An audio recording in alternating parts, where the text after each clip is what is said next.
Hello, today we are going to see OANDA exchange rates API. So this API is used to get the currency exchange rate for different time period. So it can give us the average of a month or a year, or it can give us daily exchange rate. So basically to get the exchange rate, you first need to create an account.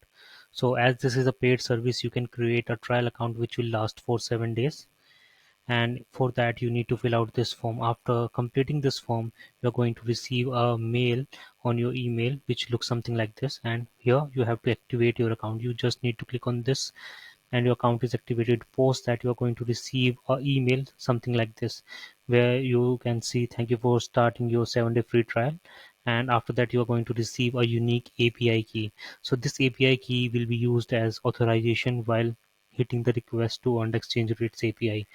So this is it, the basic info of exchange rate API. Let's see how the request is going to look like. So this is going to be the URL for this exchange rate API, and in this URL you have multiple query params, which will end up giving us the desired result. After that, we also pass some header like the accept header, which will be application JSON, and the authorization which we received on the mail API key. So if I go through the params, so first we have, let's see the URL first. So here these two things. So this is going to be the base currency, that is the USD, and this is going to be extension. It can be CSV, JSON, or XML. After that, these are the few query parameters that we are going to use.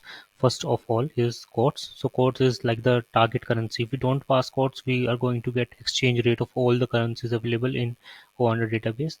After that, this is going to be a fields, and it can have multiple values. We will look into the documentation to see what values can this fields have.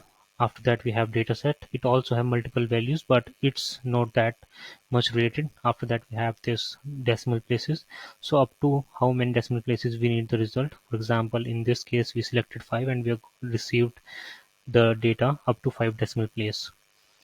After that, we have a date field where you can get the data for a specific date, and the start and end where you need data between two dates. It can be a month or 2 month or like time period between two dates.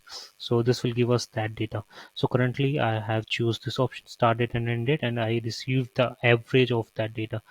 And if I unselect these two and select a date, that means 21st of September. So if I click on this one, I will get the data for this date, and again it will have a 5 decimal place. It will have 5 decimal place. So if we quickly look through the documentation, so here we have this V1 rates. So this is what I've explained earlier. So the base is going to be the base currency, which in our case is USD, and extension is going to be like how we want the data. So if you can see, this data is in CSV format. If we change the CSV to JSON, so we will receive a data in JSON format, as you can see. So moving ahead, so here you can see what will be the values of different parameters. So here base and extension I already explained.